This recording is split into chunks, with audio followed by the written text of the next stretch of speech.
अब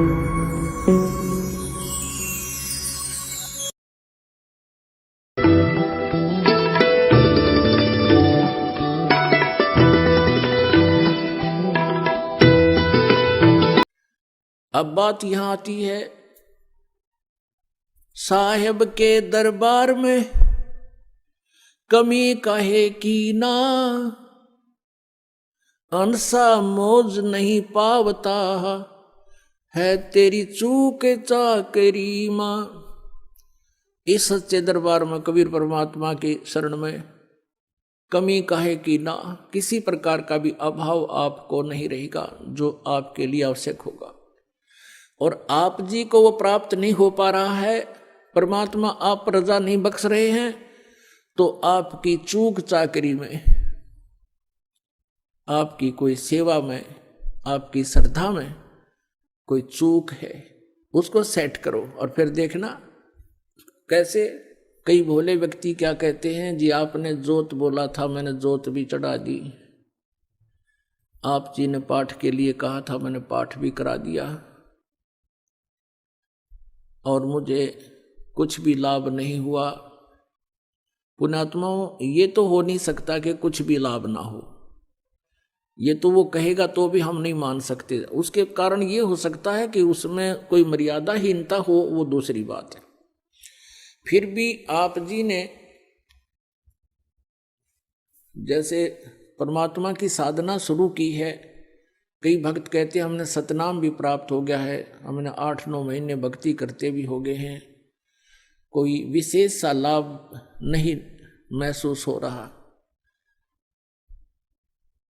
तो पुण्यात्माओं, अभी आपको बता, धीरे धीरे रे मना धीरे सब कुछ हो, माली सींचे 100 गड़ा समय आए फल हो। और दूसरी बात यह है, जैसे किसी के ऊपर आपदाएं आई हैं, कोई दुखी है तो अपने पाप कर्मों से है,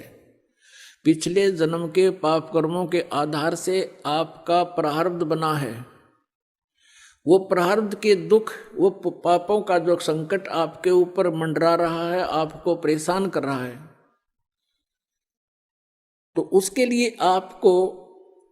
ये साधना बताई गई है, भक्ति प्रारंभ कीजिए, आप करते रहिए। जितनी भक्ति, दान, धर्म, सेवा और ये आप बढ़ाते चले जाओगे, उतना ही आपको राहत मिलती चली जाएगी। अब अनजान व्यक्ति ही ऐसी बात कर सकता है, जैसे सर्दी के मौसम में उसने कंबल ओढ़ रखा है, कंबल दे दिया गया उसको, उसने कंबल ओढ़ लिया, सर्दी से निवारण के तरीके बताए हैं कि स्वेटर पहन लो, स्वेटर से भी सर्दी फिर भी महसूस हो रही है तो जर्सी पहन लो, जर्सी से भी महसूस हो रही है तो फिर कंबल ओढ़ लो। तो पुण्यात्माओं, यदि फिर भी सर्दी महसूस हो रही है तो रात्रि के समय भाई रजाई भी जोड़नी पड़ेगी, रजाई भी डाल लो, तभी जान बचेगी। और कोई ये कहे कि आपने कहा था मैंने स्वेटर भी पहन ली, आपने कहा मैंने जर्सी भी पहन ली, आपके कहे से मैंने कंबल भी ओढ़ लिया, मुझे सर्दी लग रही है, मैं तो मैं ही रखूंगा ये सब साधना, ये कंबल जर्सी सब फेंक दूंगा।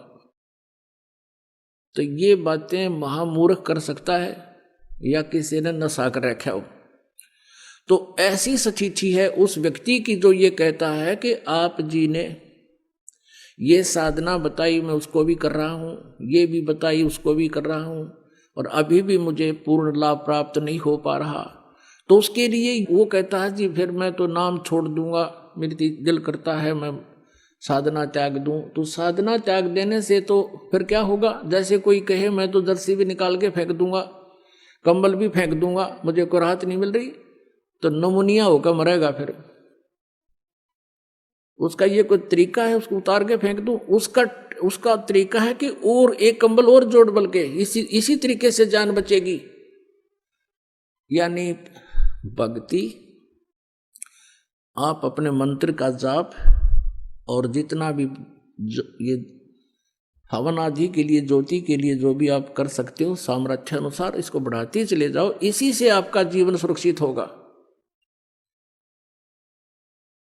क्योंकि जैसे आप सर्दी ज्यादा है, कंबल ओढ़ लिया, उससे भी नहीं ठीक हो रही है, तो फिर आप एक कंबल और डालिए, उसी से बचेगी। क्योंकि जैसे आपके पाप कर्मों की सर्दी ज्यादा है, तो पुण्यात्माओं इन साधनों के करने से, यानी आपने स्वेटर भी पहन ली, जर्सी भी पहन ली, कंबल भी ओढ़ लिया, और फिर भी हाथों की उंगली और पैरों की उंगलियां भी आप अभी भी ठंडी हैं, तो कोई बात नहीं, आपकी जान बचेगी, क्योंकि सर्दी बहुत है। अब जो साधन आपको प्राप्त है ये आपकी मृत्यु नहीं होने देगा, आपकी जान बची रहेगी, धीरे धीरे सर्दी भी समाप्त हो जाएगी। तो इसी प्रकार जो साधनाएं आपको दी जाती हैं और फिर भी आपको कोई महसूस हो रहा है कि मैं बिल्कुल पूर्ण रूप से जो सही लाभ प्राप्त नहीं कर पा रहा हूं, तो ये समझना कि आपके पाप कर्मों की सर्दी अधिक है। जो साधन आपको मिल गए हैं ये आपके जीवन रक्षा करेगा, आपको हानि नहीं होने देगा। आप डरे हुए हो, आप बहुत आपदाओं से पीड़ित हो, बहुत बुरी तरह सताए हुए हो, आपको थोड़ी सी भी सर्दी, वो कर्म की जो दंड है वो अधिक महसूस होता रहेगा, लेकिन अब परमात्मा आपके भी और आपके परिवार के जीवन की रक्षा करेगा, और ये बुरे संस्कार थोड़ा बहुत प्रभाव रखेंगे, कोई दिक्कत नहीं, आपको हानि नहीं होने देगा। अब जैसे एक कारण तो ये होता है, परमात्मा ये चाहते हैं कि यदि यू आज सुखी कर दिया, यदि आज ही आपको सभी सुख कर दें, तो कल आप यहां नहीं आओगे, ठेकियां पे खड़े पाओगे शराब वाले पे, और वहां लाइन लाकर ना जाने कितनी दारू पी जाओगे। तो कहने का भाव ये है, परमात्मा कहते हैं इसे सुख के माथे पत्थर पड़ो, सुख के माथे सिला पड़ो, जिसते नाम हृदय ते जावे, और बलिहारी व दुख के जो पल पल नाम रटावे। परमात्मा कबीर जी कहते हैं कि आप यही प्रार्थना किया करो, हे भगवान ऐसा सुख ना देना जिससे आपकी भूल पड़ जावे, आपसे दूर हो जाऊं, आग लगे से सुख के, और बलिहारी उस दुख के जो आपकी याद दिलावे पल पल में। तो इतना कष्ट भी अनिवार्य ही होगा, वही परमात्मा आप पर बनाए रखेगा, और आप यदि भगवान से दूर होगे तो फिर वो सारा ही कष्ट आ जाएगा, बहुत हानि हो जाएगी। तो इस प्रकार इस परमात्मा की तत्व ज्ञान को समझकर आप जी ने अपने इस उद्देश्य को पूरा करना है, यानी ये हॉस्पिटल जो है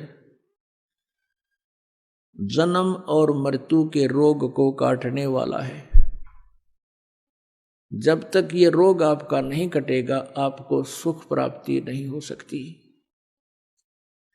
परमेश्वर कहते हैं कबीर जी के झूठे सुख को सुख कह, ये मान रहा मनमोद,